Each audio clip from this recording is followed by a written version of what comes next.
Press meet యొక్క ముఖ్య ఉద్దేశం ఏమంటే గత 2-3 రోజుల నుంచి నా మీద కొన్ని సోషల్ మీడియాలో కొన్ని ఆరోపణలు వస్తున్నమాట అందరికీ తెలిసిందే. నేను ఎప్పుడు కూడా ఇంతకు ముందు గతంలో ఎప్పుడు కూడా ప్రెస్ మీట్ కూడా పెట్టలేదు. ఇదే మొట్టమొదటిసారి ప్రెస్ మీట్ పెడుతున్నాను. నేను 2014, 2019, 2024 ఎలక్షన్లో వైసీపీ పార్టీ తరఫున హర్నిశలు కష్టపడి పార్టీ కోసం పనిచేసినాను. ఆ విషయం దాదాపు మీ అందరికీ తెలుసు. 2019, 2014 కంటే కూడా 2024లో ఇప్పుడు ఉన్నటువంటి ఇన్ఛార్జ్ గారికి టికెట్ వస్తే ఫస్ట్ ఎవరు లేకపోతే కూడా నల్లజెరువు మండలం తరఫున నల్లజెరువు మండలము కార్యకర్తలు అందరం కలిసి ఘనస్వాగతం పలికి ఆయన కొత్తగా పార్టీలోకి చేరి ఆయనకి ఎవరికి పరిచయాలు కూడా లేకపోతే నేను ఆయన్ను ప్రతి ఇంటికి నల్లజెరువు మండలంలోనే కాదు కదిరి నియోజకవర్గంలో ప్రతి ఇంటికి పిలిచిపోయి పరిచయం చేసి జనవరి 2వ తేదీ టికెట్ అనౌన్స్ చేస్తే ఎవరు కూడా రాకపోతే నల్లజెరువు మండలం నుంచి భారీగా కార్యకర్తలు అందరం కూడా తరలి వచ్చి ఆయన గెలుపు కోసము కష్టపడినాము. ప్రతి డోర్ టు డోర్ తిరిగినాము. అంతేకాకుండా ఆయన వస్తే జనవరి 2వ తేదీ టికెట్ అనౌన్స్ చేసి జనవరి 9వ తేదీ భారీ మీటింగ్ కూడా నల్లజెరువులో మొట్టమొదటి మీటింగ్ మేమే అరేంజ్ చేశాము. అది కూడా అందరూ చూసింటారు. అప్పుడు చాలామంది రాకపోతే ఆయన టికెట్ను విభేదిస్తే కూడా మేము అధిష్టానం చెప్పింది కదా అని చెప్పి ఆయన వెంటబడి తిరిగి చాలా కష్టపడి మామూలుగా కాదు డోర్ టు డోర్ తిరిగి కష్టపడి వేళ్ళు కాదు లక్షలు నా సొంత డబ్బులు ఖర్చు పెట్టాను. ఆ విషయం ఆయన మనస్సాక్షికి తెలాలా. అలాంటిది అతని అనుచరులతో 2-3 నా మీద నేను టీడీపీ కోవర్ట్ అని, నేను వైసీపీ పార్టీకి పనిచేయలేదని, నేను టీడీపీ గెలుస్తుందని బెట్టేసినానని ఈ విధంగా ఎట్లంటే అట్లా ఆ అసభ్యకరమైన పదజాలం మాట్లాడేదాన్ని కూడా చదివేదానికి కూడా మనసుకు నచ్చనటువంటి పదజాలంతో నన్ను దూషిస్తున్నాడు. నిజంగా ఆయన మనిషి అంతరాత్మ అనేది ఉంటే ఆ విధంగా దూషించడం ఏమాత్రం కూడా సబబు కాదు. ఒకవేళ చిన్న సమస్యలు ఉండొచ్చు, కాదని లేదు. 2024 సార్వత్రిక ఎన్నికల్లో గెలిచిన తర్వాత ఓటమిపాలైపోయిన తర్వాత పార్టీ ఓటమయ్యి ఆ అభ్యర్థి ఓడిపోయిన తర్వాత కూడా ఆయనతో ట్రావెల్ చేసినాం.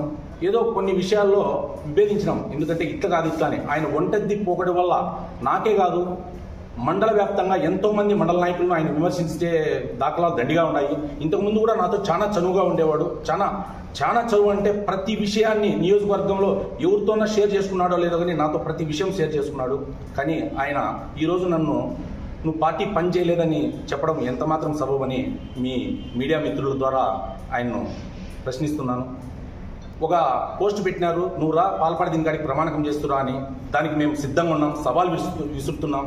మేము పాల్పడి దీనికాడు కాదు కదా, ఎక్కడైనా వచ్చి ప్రమాణకం చేస్తాం. నరసింహస్వామి గుడికి రావాలా, లేదంటే దర్గాలేకి రావాలా, ఎక్కడికి రావాలా చెప్పు.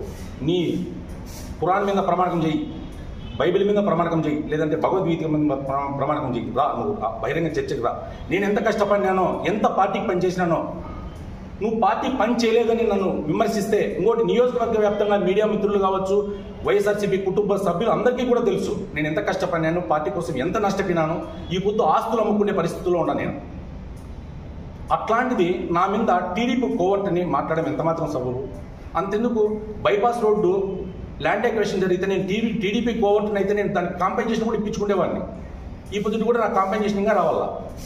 ఆడ సెంటు 10-15 లక్షలు పోతుంటే కూడా సెంటు ₹1,00,000 కాంపెన్సేషన్ రాస్తే కూడా సర్దుకొని పోయినాము. నన్ను టీడీపీ కోవర్ట్ అనడం ఎంతమాత్రం చదువు. మండలంలో నన్నే కాదు, ఇప్పుడు నల్లజెరువు మండలం కావచ్చు, తనకల్ మండలం కావచ్చు, తలుపులు కావచ్చు, అన్ని మండలాలు చూస్తే ఎంతమంది నీ దగ్గరికి ప్రజాప్రతినిధులు వస్తున్నారు. నీ యొక్క ప్రోగ్రాంలకు నువ్వు పెట్టే వైసీపీ ప్రోగ్రాంలకు ఒకసారి ఆత్మవిమర్శ చేసుకో. నువ్వే ఎవరన్నా కానీ పార్టీలో ముందు నీ వెన్నంట ఉండి నీ దగ్గరుండి పనిచేసిన వాళ్ళు ఎవరన్నా వచ్చి నీ దగ్గర పనిచేస్తున్నారా? ఎంత మాత్రం కరెక్టు. ఎంత అసభ్యకరమైన పదజాలంతో నన్ను దూషించడం తప్పు కదా. నువ్వు రా, బహిరంగంగా సిద్ధం. నేను సవాలు విసురుతున్నా. నేను నీకు పని చేయలేదని నువ్వు చెప్పు, జనాలకి వచ్చి చెప్పు. నేనే పని చేయలేదంటే ఎంతమంది మండల నాయకులను, ఎంతమంది గ్రామస్థాయి నాయకులు, ఎంతమంది సర్పంచులు, ఎంపీటీసీలు, జెడ్పీటీసీలు, ఎంపీపీలు నువ్వు పని చేసినాడని చెప్తావు చెప్పు. నువ్వు మేము పని చేయిందే నీకు నోట్లు వచ్చింటాయా పార్టీకి? ఇది కరెక్టా నువ్వు చేసేది? మేము 2019లో అప్పట్లో ఉన్నటువంటి ఎమ్మెల్యే గారికి కష్టపడి పని చేసింటే మాకు కూడా జెడ్పీటీసీ ఇచ్చినాడు, మేము కూడా జెడ్పీటీసీగా ఎన్నికైనాం. అంతెందుకు నువ్వు ఏ సర్పంచ్ మండలంలో ఉన్నటువంటి నల్లజరు మండల మేజర్ పంచాయతీ సర్పంచ్ ఎస్సీ కులానికి చెందిన పంచరత్నంకి ఏమైనా పిలుపుందా? నువ్వు జెడ్పీటీసీకి చేసినావా, ఎంపీపీని పిలిచినావా, సర్పంచులు పిలిచినావా? ఎంతమంది నీ ప్రోగ్రాంకి వస్తున్నారు? ఇది కరెక్టా? ఈ విధంగా నువ్వు చేయడం తప్పు కదా.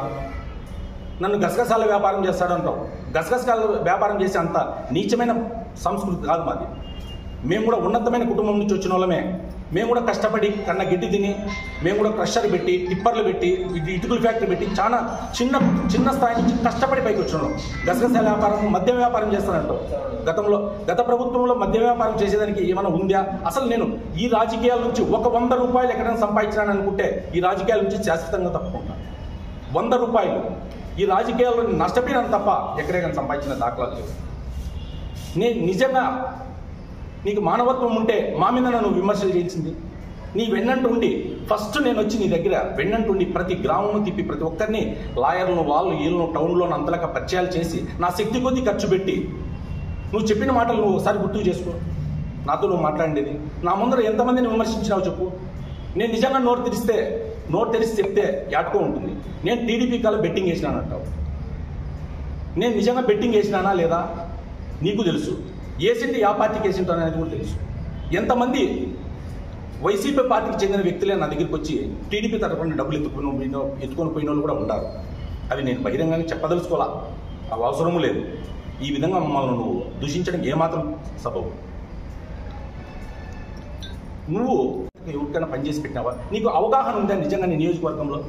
నువ్వు చుట్టచూపుగా వచ్చిపోతా అంటావు. ఎవరైనా ఏ మండలంలో ఏ నాయకుడు, ఏ గ్రామంలో ఏ నాయకుడైనా నీకు ఐడియా ఉందా? మేము కష్టపడి నీకంటే గతంలో మేము పార్టీ పుట్టినప్పటి నుంచి మేము మా శక్తి కొద్దీ కష్టపడి శక్తి కొద్దీ ఖర్చు పెట్టుకుంటానేమే తప్ప ఏ రోజు కూడా మేము లబ్ధి పొందిన పాపాన్ని లేదు. నువ్వు ఇంకా 3 నెలల కిందట వచ్చి కండవ వేసుకొని వచ్చినావు. పార్టీ అధిష్టానం నీకు 3 నెలలు వచ్చినా కూడా నీకు టికెట్ ఇస్తే పార్టీ అధిష్టానాన్ని గౌరవిస్తూ నీ అంట మేము తిరిగినాం. ఫస్ట్ నల్లజరువు మండలంలో ఉన్నటువంటి నాయకులందరూ కూడా ఆహ్వానించినాం. ఈరోజు నువ్వు మమ్మల్ని పార్టీకి పనిచేయలేదు, టీడీపీ కోవర్టు, గసగసాల వ్యాపారం చేస్తాడు. ఎంత మాత్రం కరెక్ట్ నువ్వు చెప్పేది? నువ్వు చూసినావు గసగసాల వ్యాపారం చేసేది? నాకు అంత అవసరమా? ఒకసారి కనుక్కో చరిత్ర. నేనేం వేరే ఊర్లకు వేరే దగ్గరికి పోయి నేను సంపాదించుకొని వ్యాపారం చేయాలి. కదిరిలోనే ఉంటాను. నేను 26 సంవత్సరాల నుంచి కదిరిలోనే రెవెన్యూ కాలనీలోనే కాపురం ఉంటుండా. ఈ విధంగా చేయడం పద్ధతి కాదు. నువ్వు అనుకున్నట్లు నువ్వు ఏదో సోషల్ మీడియాలో పెట్టించినంత మాత్రం మా గౌరవం ఏం తగ్గిపోదు. మేము కూడా రిటర్న్ సోషల్ మీడియాలో పెట్టచ్చు, కానీ అది నీ విజ్ఞతకే వదిలేస్తున్నాం. మేము కూడా భయంకరంగా మాకు కూడా నీకు అనుచరులు ఉన్నట్లు మాకు ఉంటారు. నువ్వన్న ఇప్పుడు వచ్చినావు రాజకీయాల కారణంలో, మేము ముందు నుంచి రాజకీయాల్లో ఉన్నాం మేము కూడా. కానీ మేము ఎప్పుడు ఆ విధంగా విర్రవీగిలా. నువ్వు విర్రవీగుతున్నావు. విర్రవీగి ఎట్లంటే అట్లా ఒంటెత్తుకు పోకడితో మా మీద విమర్శలు చేసేదే కాకుండా వాడెంత ఈడెంత, నువ్వు ఎలాంటి వాడివో, నువ్వు నీ మనస్తత్వం ఎట్లాడదో నీ దగ్గరికి వచ్చే నాయకులు కూడా తెలుస్తుంది. ఏమంటే బయటపడకుండా ఉన్నారు అంత తప్ప నీ మీద అభిమానం ఎవరు రాలా. పార్టీ నీకు ఆ సమన్వయకర్త అనే పోస్ట్ ఇచ్చిన దానికి దగ్గరికి వస్తున్నారు. లేకపోతే నీ దగ్గరికి ఎవరు రారు. నీ లావు పొడుగు చూసి ఎవరు రారు. మాకు అవసరము లేదు. నువ్వు ఎంతమందిని పక్కనే ఉండి విమర్శించినావో ఆ పక్కనే కూడా తెలిసిన వాళ్ళు కూడా ఈ పొద్దు మనసు చంపుకొని నీ దగ్గరికి వస్తాడారు. కానీ నువ్వు ఈ విధంగా వస్తాడారులే అని మనుషులను ఇట్లా నీ దగ్గర ఉన్నటువంటి అనుచరులతో పోస్టింగ్లు పెట్టించినంత మాత్రం మాకేం కాదు. నీ మీద ఏదైనా ఆరోపణలు ఉంటే నువ్వు అట్లా చెప్పుకుంటూ పోతే ఎంతమంది సర్పంచులు వచ్చినారు, ఎంతమంది ఎంపీటీసీలు వచ్చారు. ఒక నల్లజరు మండలం కాదు, తనకల్ల మండలంలో ఎవరు వస్తాడారు? తనకల్లో ఎంపీపీలు వస్తున్నారా, జెడ్పీటీస్ వస్తాడా? ఇంకా అన్ని మండలాల నుంచి వస్తాడారా లేదా? ఎందుకు రాలా? ఒక చిన్న కార్యకర్త అలిగితే కూడా మనం వాళ్ళ ఇంటికి పోయి బుచ్చగించుకునే పరిస్థితి రాజకీయాలు ఇప్పుడున్న సిచ్యువేషన్లో. అట్లాంటి నువ్వు మాలాంటి వాళ్ళను కూడా నువ్వు పోగొట్టుకుంటున్నావు అంటే నీ దురదృష్టమే. నీ రాజకీయ అజ్ఞానం వల్లే మా ఇంటి అతను పోగొట్టుకుంటాను. మేమేం నీ సొమ్ము తినలా. మా సొంత లెక్క ఖర్చు పెట్టుకొని పార్టీకి పనిచేసేవాళ్ళం. ఏంది పని ఆశించేవాళ్ళం కాదు, ఏంది లేదు. మేము కేవలం ఆ పార్టీ మీద గౌరవంతో పార్టీ కోసం పనిచేసినామే తప్ప నీ లావు పొడవు చూసి మేమేం పనిచేయాల. కాబట్టి మాలాంటి వ్యక్తులు నువ్వు కోల్పోతున్నావంటే నువ్వు ఆల్రెడీ ఎప్పుడో నువ్వు మైనస్లోకి వెళ్ళిపోయినావు. నువ్వు ఆత్మవిమర్శ చేసుకుంటే నీకు అర్థమైపోతుంది. నన్నే కాదు, నీ దగ్గర మనసు చంపుకొని వస్తానే కూడా నీ మీద ఎంతోమంది ఎంత ఆవేశంగా ఉండారో భగవంతుని తెలుసు. ఇప్పుడు చూపినది నీకు. 29లో చూపిస్తాను, మళ్ళీ నువ్వు టికెట్ తెచ్చుకుంటే చూపిస్తాను నీకు. అది ఇదేం బాగానే ఉంటుంది నీకు. కాబట్టి దయచేసి నీ పద్ధతి మార్చుకోకపోతే మేము కూడా రాబోయే రోజుల్లో మా కార్యాచరణ కూడా ప్రకటిస్తాము. నిన్ను ఇన్ఛార్జిగా ఉంటే పార్టీ ఇక్కడ ఉండదని కూడా పెద్దలకు అందరికీ తెలియజేస్తూ, ఈ అవకాశం ఇచ్చినటువంటి మీడియా మిత్రులందరికీ కూడా పేరు పేరున నా హృదయపూర్వక నమస్కారాలు తెలియజేస్తున్నాను.